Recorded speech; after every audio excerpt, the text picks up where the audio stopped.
불자님들 안녕하십니까? 오늘 이 법문을 듣고 계신 보살님들께서는 어떤 마음으로 이 자리에 오셨을까요? 혹시 오랫동안 마음속에 묻어두었던 상처 때문에 괴로우신 것은 아닙니까? 누군가의 차가운 말 한마디가 아직도 가슴을 저미는 것은 아닙니까? 과거의 실수나 후회가 끊임없이 머릿속을 맴돌아 밤잠을 설치게 하는 것은 아닙니까? 아니면 앞으로 일어날지도 모르는 일들에 대한 걱정과 불안 때문에 현재의 평안을 잃고 계신 것은 아닙니까? 이런 경험들 정말 누구나 한 번쯤은 겪어보셨을 것입니다. 나이가 들수록 살아온 세월이 길수록 마음속에 쌓이는 상처와 걱정들은 더욱 깊어지고 무거워지는 법입니다. 자식들 걱정, 건강 걱정, 경제적인 걱정, 그리고 지나간 일들에 대한 후회와 원망들이 마치 끈질긴 병처럼 우리의 마음을 괴롭히고 있습니다. 특히 요즘 같은 시대에는 더욱 그렇지 않습니까? 세상이 하루가 다르게 변하고 SNS와 인터넷을 통해 쏟아지는 정보들이 우리의 마음을 더욱 어지럽게 만들고 있습니다. 남들과 비교하게 되고 내가 뒤처지는 것 같은 조급함에 시달리기도 합니다. 젊은 시절에는 몰랐던 외로움과 쓸쓸함이 나이가 들수록 더욱 깊어지기도 합니다. 그런데 보살님들, 과연 이런 마음의 고통들이 영원히 우리를 괴롭혀야만 하는 것일까요? 오늘 이 시간 저는 부처님의 가르침 중에서도 가장 깊고 지혜로운 금강경의 법문을 통해 이런 마음의 상처와 걱정을 근본적으로 치유할 수 있는 방법을 말씀드리고자 합니다. 금강경은 단순히 읽거나 들으시기만 해도 마음이 맑아지고 평안해지는 불가사의한 힘이 있습니다. 특히 오늘 말씀드릴 4가지 핵심 가르침은 보살님들의 오래된 상처와 끊이지 않는 걱정들을 근본부터 해결해 드릴 것입니다. 첫 번째는 모든 것이 꿈과 같다는 금강경의 핵심 지혜입니다. 두 번째는 집착을 내려놓는 무상의 진리입니다. 세 번째는 자비심으로 마음을 치유하는 방법입니다. 네 번째는 현재 이 순간에 깨어있는 정념의 힘입니다. 이 4가지 가르침을 통해 보살님들께서는 마음의 무거운 짐을 내려놓고 진정한 평안과 자유를 얻으실 수 있을 것입니다. 그렇다면 지금부터 하나씩 차근차근 말씀드리겠습니다. 마음을 편안히 하시고 부처님의 자비로운 음성에 귀 기울여 주시기 바랍니다. 첫 번째로 모든 것이 꿈과 같다는 금강경의 핵심 지혜에 대해 말씀드리겠습니다. 보살님들 혹시 어젯밤 꿈을 꾸신 적이 있으십니까? 꿈속에서는 모든 것이 생생하고 현실적으로 느껴집니다. 꿈속에서 누군가에게 화를 내기도 하고 슬퍼하기도 하고 기뻐하기도 합니다. 때로는 꿈속에서 너무 무서워서 식은땀을 흘리며 잠에서 깨어나기도 하지 않습니까? 그런데 막상 잠에서 깨어나고 나면 어떻습니까? 아무리 생생했던 꿈이라도 그것은 결국 허상이었음을 깨닫게 됩니다. 꿈속에서 아무리 큰 고통을 당했다 하더라도 깨어나고 나면 그 고통은 사라져버립니다. 금강경에서는 바로 이와 같은 비유를 통해 우리가 경험하는 모든 현상의 본질을 설명하고 있습니다. 금강경에서 부처님께서는 이렇게 말씀하셨습니다. 일체유의법 여몽환포영 여로역여전 응작여시관. 모든 유의법은 꿈이나 환상, 거품, 그림자와 같으니 이슬 같고 번개와 같으니 마땅히 이와 같이 관찰해야 한다는 뜻입니다. 이 말씀이 무엇을 의미하는 것일까요? 우리가 지금 경험하고 있는 모든 현상들, 즉 기쁨과 슬픔, 성공과 실패, 건강과 질병, 만남과 이별 등이 모두 꿈과 같은 성질을 가지고 있다는 것입니다. 영원하지도 않고 고정되어 있지도 않으며 궁극적으로는 실체가 없다는 것입니다. 그렇다면 이 가르침을 우리의 실제 삶에 어떻게 적용할 수 있을까요? 예를 들어 보살님들 중에서 자식 때문에 마음고생을 하고 계신 분들이 많이 계실 것입니다. 자식이 말을 듣지 않거나 공부를 제대로 하지 않거나 좋지 않은 친구들과 어울리거나 할 때 부모의 마음은 얼마나 괴로울까요? 밤잠을 설치고 하루 종일 걱정에 빠져 지내게 됩니다. 그런데 이런 상황을 금강경의 지혜로 바라보면 어떻게 될까요?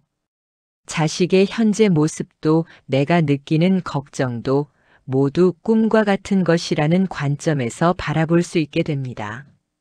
물론 이것이 자식을 포기하거나 무관심해지라는 의미는 아닙니다. 오히려 꿈과 같은 성질을 깨달음으로써 더욱 지혜롭고 자비로운 마음으로 자식을 대할 수 있게 되는 것입니다. 꿈과 같은 현상에 너무 깊이 빠져들어 괴로워하지 않으면서도 꿈속에서도 선한 일을 하듯이 현실에서도 최선을 다하는 것입니다. 또 다른 예를 들어보겠습니다.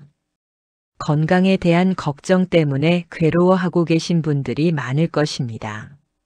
나이가 들수록 몸에 여기저기가 아프고 병원에 갈 일이 많아지고 큰 병에 걸릴까봐 두려워하게 됩니다. 이런 걱정들이 오히려 스트레스가 되어 건강을 더욱 해치기도 합니다.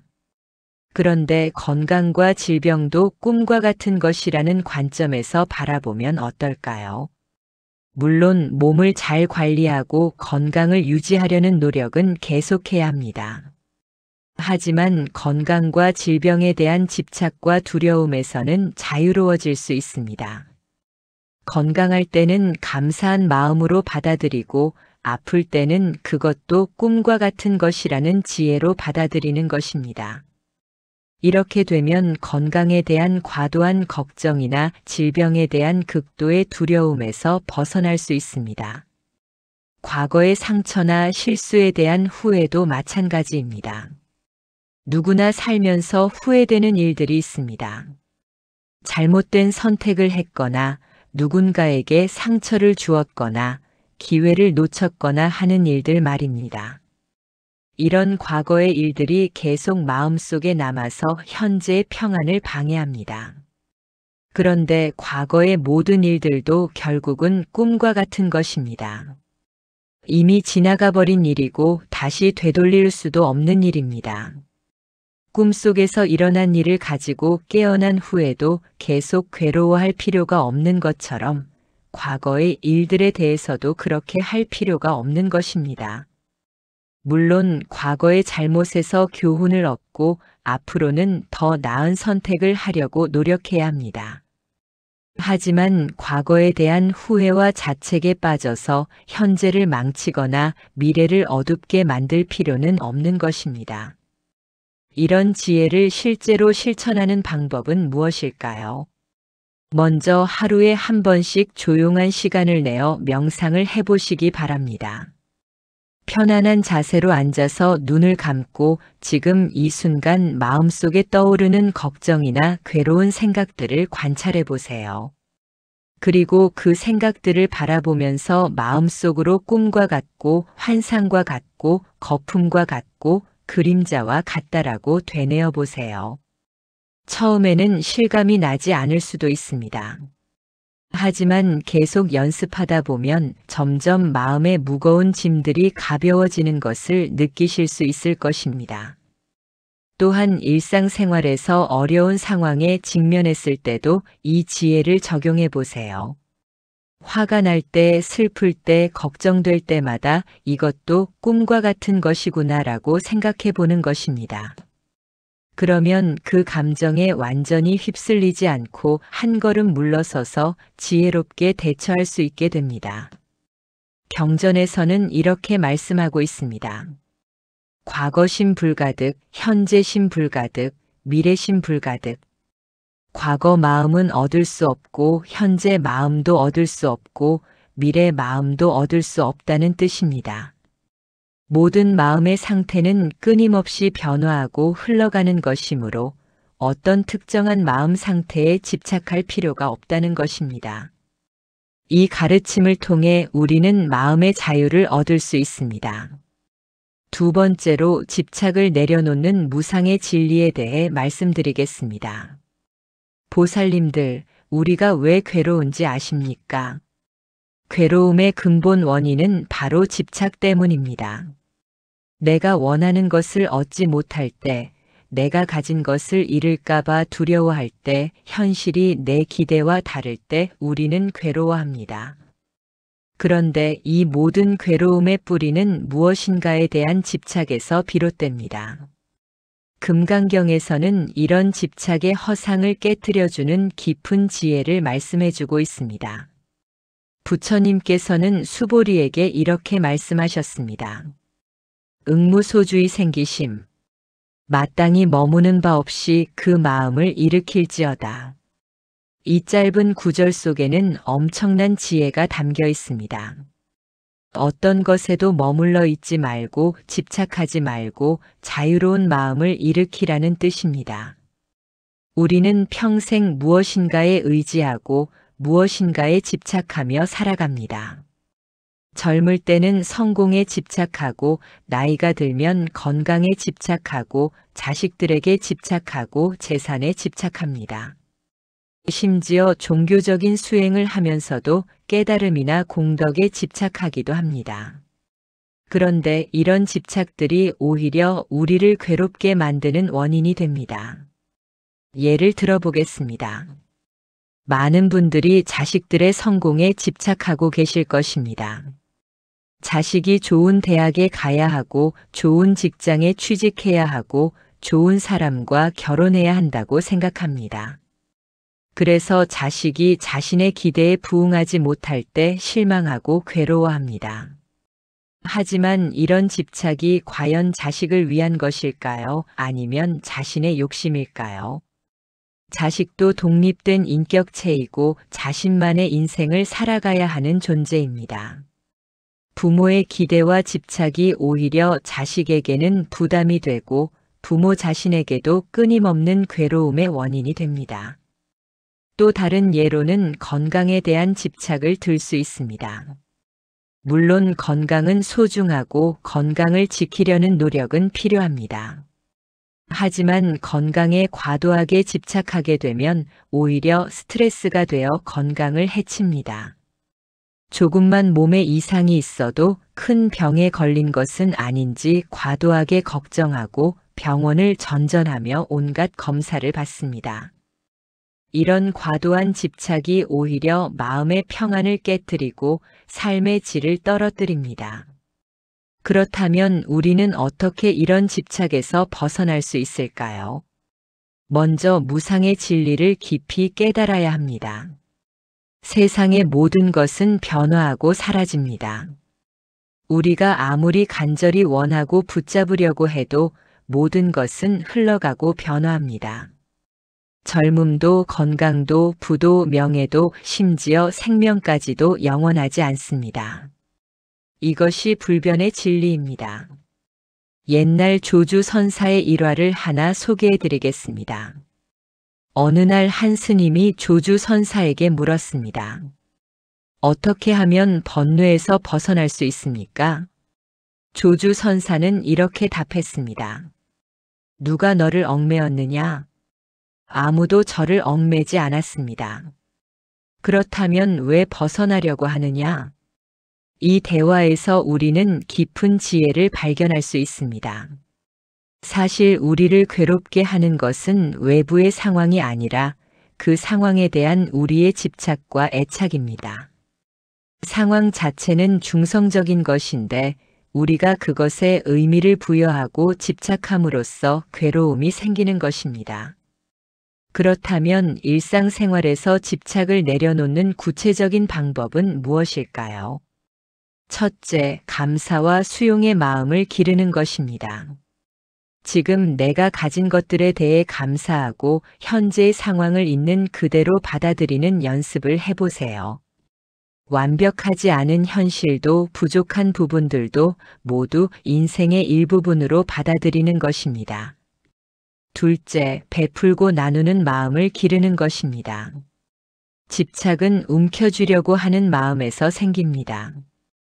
반대로 베풀고 나누는 마음은 집착에서 벗어나게 해줍니다.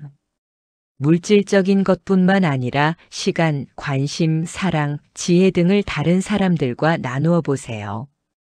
셋째, 모든 것이 빌려온 것이라는 관점을 가지는 것입니다. 내가 지금 가지고 있는 건강, 재산, 가족, 지위 등 모든 것이 사실은 빌려온 것이라고 생각해 보세요. 언젠가는 돌려주어야 할 것들이라고 생각하면 집착이 줄어들고 감사한 마음이 더 커집니다. 넷째, 호흡 명상을 통해 집착하는 마음을 관찰하는 것입니다. 하루에 10분이라도 조용한 곳에서 호흡을 관찰하며 명상해 보세요. 숨을 들이쉬면서 들어오는 것을 알아차리고 숨을 내쉬면서 나가는 것을 알아차립니다. 이렇게 호흡에 집중하다 보면 마음속에 일어나는 여러 생각과 감정들을 객관적으로 관찰할 수 있게 됩니다. 집착하는 마음이 일어날 때도 그것을 있는 그대로 바라보고 아, 지금 내가 집착하고 있구나라고 알아차리는 것입니다. 이런 알아차림 자체가 집착에서 벗어나는 첫 걸음입니다. 다섯째, 무상함을 일상에서 관찰하는 것입니다. 꽃이 피었다가 지는 것을 보고 계절이 변하는 것을 보고 사람들이 태어나고 늙어가는 것을 보면서 무상의 진리를 체험해 보세요. 모든 것이 변화한다는 것을 자연스럽게 받아들일 수 있게 됩니다. 부처님께서는 이렇게 말씀하셨습니다. 모든 형성된 것들은 무상하다. 게으르지 말고 정진하라. 이 말씀을 통해 우리는 무상함을 슬픈 일이나 두려운 일로 받아들일 것이 아니라 오히려 자유와 해탈의 기회로 받아들여야 한다는 것을 깨달을 수 있습니다. 집착에서 벗어나면 마음이 가벼워지고 자유로워지고 평안해집니다. 세 번째로 자비심으로 마음을 치유하는 방법에 대해 말씀드리겠습니다. 보살님들 마음의 상처를 치유하는 가장 강력한 약이 무엇인지 아십니까? 바로 자비심입니다. 자비심은 자신과 다른 모든 존재들의 고통을 덜어주고자 하는 따뜻한 마음입니다. 금강경에서는 자비심의 중요성을 여러 곳에서 강조하고 있습니다. 부처님께서는 모든 중생을 제도하겠다는 서원을 세우면서도 실제로는 제도된 중생이 없다고 말씀하셨습니다. 이것이 무엇을 의미하는 것일까요?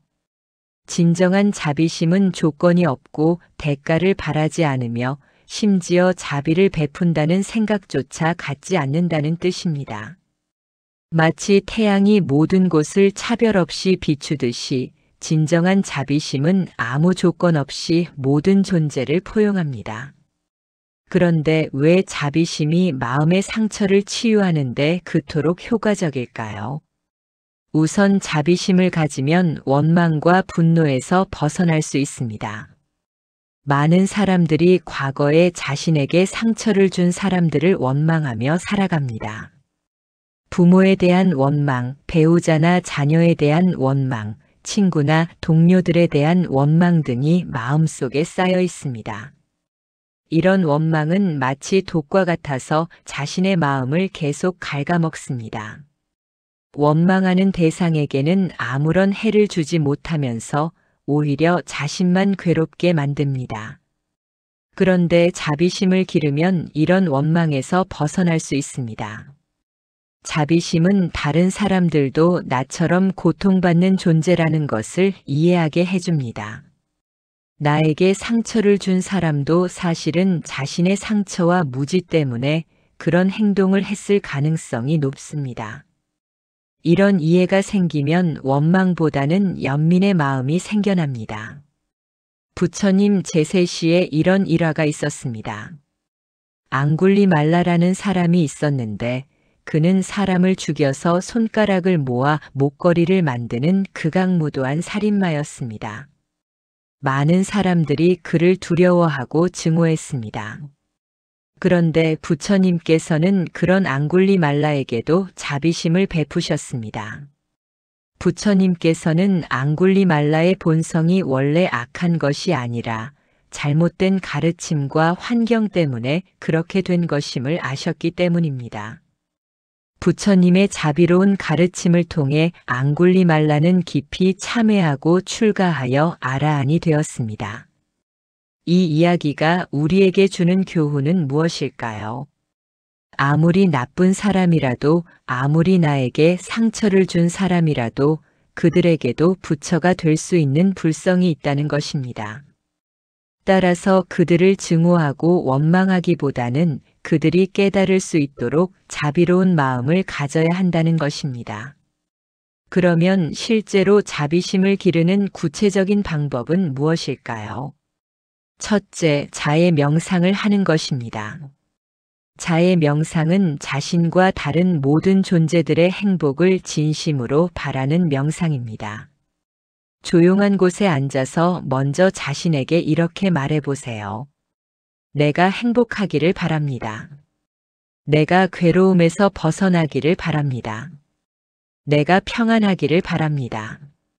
그 다음에는 가족들을 떠올리며 같은 말을 해주세요. 우리 가족이 행복하기를 바랍니다. 우리 가족이 괴로움에서 벗어나기를 바랍니다. 우리 가족이 평안하기를 바랍니다. 그 다음에는 친구들, 이웃들, 그리고 마지막에는 나에게 상처를 준 사람들까지도 포함해서 이렇게 기원해 보세요. 처음에는 형식적으로 느껴질 수도 있지만 계속 연습하다 보면 진심 어린 자비심이 생겨나는 것을 느끼실 수 있을 것입니다. 둘째, 다른 사람들의 입장에서 생각해 보는 것입니다. 누군가가 나에게 불쾌한 말을 했거나 상처를 줬을 때 즉시 화를 내기보다는 그 사람의 입장에서 생각해 보세요. 그 사람도 무언가 힘든 일이 있어서 그런 행동을 했을 수도 있습니다. 건강상의 문제가 있거나 경제적인 어려움이 있거나 가정에 문제가 있을 수도 있습니다. 이런 이해가 생기면 분노보다는 연민의 마음이 생겨납니다. 셋째, 작은 친절을 실천하는 것입니다. 자비심은 단순히 마음속으로만 기르는 것이 아니라 실제 행동으로 나타내야 합니다. 이웃에게 안부를 묻고 도움이 필요한 사람에게 손을 내밀고 외로운 사람에게 말벗이 되어주는 등의 작은 친절을 실천해 보세요. 이런 행동들이 자신의 마음도 더욱 따뜻하고 자비롭게 만들어줍니다. 넷째, 용서의 마음을 기르는 것입니다. 용서한다는 것은 상대방의 잘못을 인정해 주거나 정당화하는 것이 아닙니다. 그보다는 자신의 마음 속에 있는 원망과 분노의 독을 없애는 것입니다. 용서는 상대방을 위한 것이 아니라 자신을 위한 것입니다. 용서를 통해 자신의 마음이 자유로워지고 평안해집니다. 다섯째, 모든 존재가 행복하기를 바라는 마음을 기르는 것입니다. 길을 걷다가 만나는 사람들, 버스나 지하철에서 마주치는 사람들을 보면서 마음속으로 저분도 행복하셨으면 좋겠다라고 생각해 보세요. 심지어 동물들이나 식물들을 보면서도 그들이 평안하기를 바라는 마음을 가져보세요. 이런 연습을 계속하다 보면 자연스럽게 자비심이 확장되어 모든 존재에게까지 이르게 됩니다. 조주선사의 또 다른 어록을 소개해 드리겠습니다. 어느 날 제자가 물었습니다. 무엇이 부처입니까? 조주선사는 답했습니다. 뜰 앞에 잣나무니라. 이 말씀이 무엇을 의미하는 것일까요? 부처님의 자비심은 특별한 곳에 있는 것이 아니라 우리 주변의 모든 곳에, 모든 존재에게서 발견할 수 있다는 뜻입니다. 나무도 풀도 바위도 그리고 모든 사람들도 각자의 방식으로 부처의 성품을 나타내고 있습니다. 이런 관점에서 세상을 바라보면 모든 것이 소중하고 경배할 만한 존재가 됩니다. 자비심은 이렇게 우리의 관점을 바꾸어주고 마음의 상처를 근본적으로 치유해줍니다. 네 번째로 현재 이 순간에 깨어있는 정념의 힘에 대해 말씀드리겠습니다. 보살님들, 우리가 괴로운 이유 중 하나는 현재에 살지 못하기 때문입니다. 과거의 일로 후회하거나 미래에 대해 걱정하느라 정작 현재 이 소중한 순간을 놓치고 살아갑니다. 그런데 실제로는 과거도 미래도 지금 이 순간에만 존재합니다. 과거에 대한 기억도 지금 이 순간 마음속에 떠오르는 것이고 미래에 대한 계획이나 걱정도 지금 이 순간 생각하는 것입니다. 따라서 진정한 평안과 자유는 오직 현재 이 순간에만 있습니다. 금강경에서 말하는 정념, 즉 올바른 알아차림이란 바로 현재 이 순간에 깨어있는 것을 의미합니다. 지금 여기에서 일어나는 모든 것을 있는 그대로 알아차리는 것입니다. 호흡을 알아차리고 몸의 감각을 알아차리고 마음의 상태를 알아차리고 주변 환경을 알아차리는 것입니다. 이런 알아차림이 왜 그렇게 중요한 것일까요? 알아차림이 있으면 자동적이고 습관적인 반응에서 벗어날 수 있기 때문입니다. 평소에 우리는 대부분 자동 반응으로 살아갑니다. 누군가 불쾌한 말을 하면 자동으로 화를 내고 어려운 상황이 생기면 자동으로 걱정하고 좋은 일이 있으면 자동으로 들뜹니다. 이런 자동적인 반응들이 우리를 감정의 노예로 만듭니다. 그런데 알아차림이 있으면 이런 자동 반응과 감정 사이에 공간이 생깁니다. 자극과 반응 사이에 선택의 여지가 생기는 것입니다. 화를 낼 수도 있고 화를 내지 않을 수도 있고 걱정할 수도 있고 걱정하지 않을 수도 있게 됩니다. 이것이 바로 자유입니다.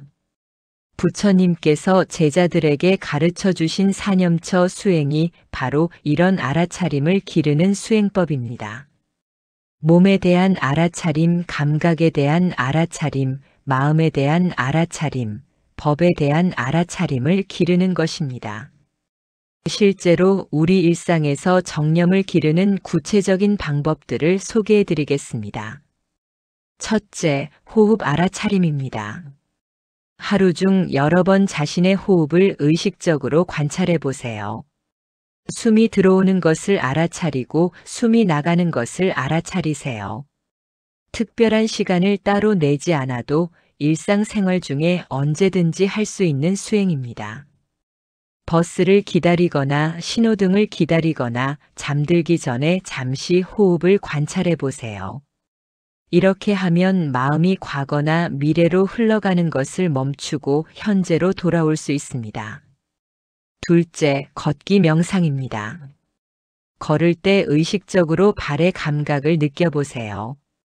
발이 땅에 닿는 느낌, 발을 드는 느낌, 앞으로 내딛는 느낌을 차근차근 알아차려 보세요. 빠르게 걷지 말고 천천히 의식적으로 걸어보세요. 이렇게 걷기 명상을 하면 몸과 마음이 하나가 되고 현재 순간에 깊이 머물 수 있게 됩니다. 셋째, 일상 활동에서의 알아차림입니다. 밥을 먹을 때는 음식의 맛과 향, 씹는 감각을 의식적으로 느껴보세요. 설거지를 할 때는 따뜻한 물의 느낌, 비누 거품의 촉감을 알아차려 보세요. 이렇게 일상의 모든 활동을 의식적으로 하면 그 자체가 깊은 수행이 됩니다. 넷째, 감정의 알아차림입니다. 화가 날 때, 슬플 때, 기쁠 때 그 감정을 있는 그대로 관찰해 보세요. 감정에 휩쓸리지 말고 한 걸음 뒤로 물러서서 아, 지금 화가 나는구나, 지금 슬픔이 일어나는구나 라고 알아차려 보세요. 감정은 구름과 같아서 일어났다가 사라집니다. 감정을 알아차리고 있으면 감정에 완전히 휩쓸리지 않고 평정심을 유지할 수 있습니다. 다섯째, 생각의 알아차림입니다. 하루 중에 자신의 생각을 관찰해 보세요. 어떤 생각들이 자주 떠오르는지, 어떤 패턴으로 생각이 흘러가는지 알아차려 보세요. 과거에 대한 후회, 미래에 대한 걱정, 타인에 대한 판단 등 다양한 생각들이 끊임없이 일어납니다. 이런 생각들을 판단하지 말고 그저 생각이 일어나는구나라고 알아차리기만 하세요. 생각을 알아차리는 순간 생각에 휘둘리지 않는 자유로운 공간이 생깁니다.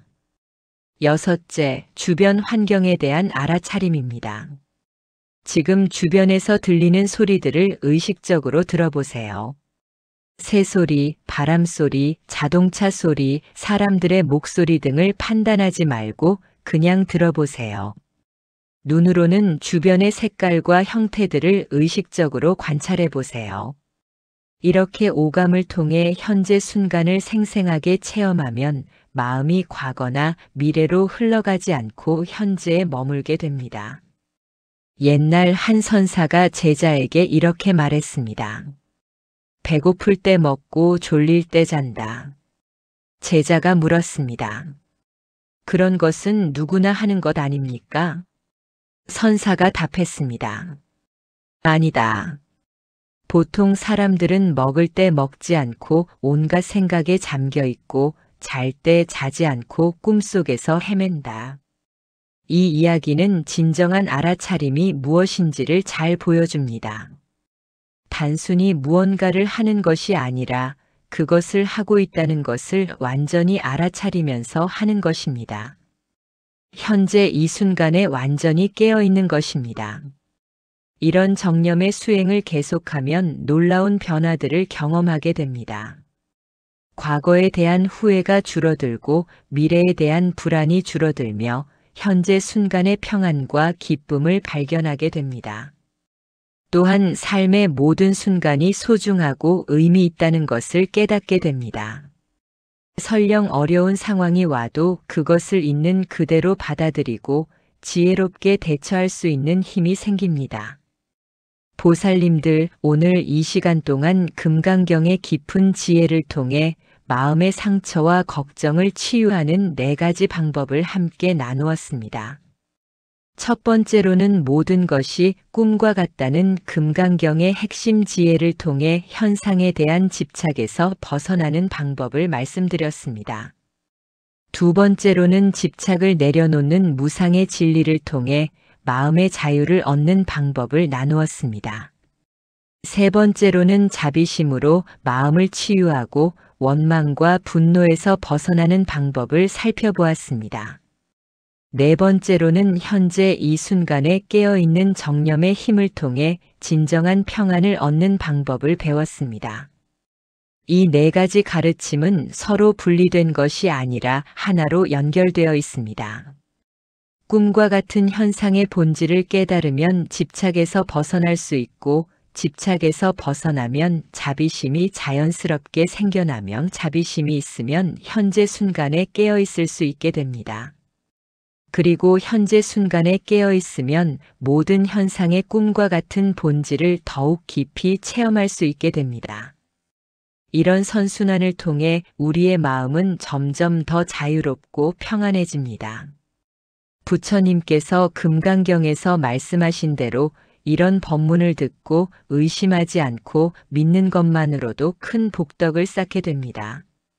하지만 더욱 중요한 것은 이런 가르침을 일상생활에서 실천하는 것입니다. 매일 조금씩이라도 꿈과 같은 관점으로 세상을 바라보고 집착을 내려놓는 연습을 하고 자비심을 기르고 현재 순간에 깨어있는 연습을 해보시기 바랍니다. 처음에는 어렵고 낯설 수도 있지만 계속 연습하다 보면 점점 자연스러워지고 마음의 변화를 실제로 체험하실 수 있을 것입니다. 오늘 이 법문이 보살님들의 마음에 평안을 가져다 주었기를 진심으로 바랍니다.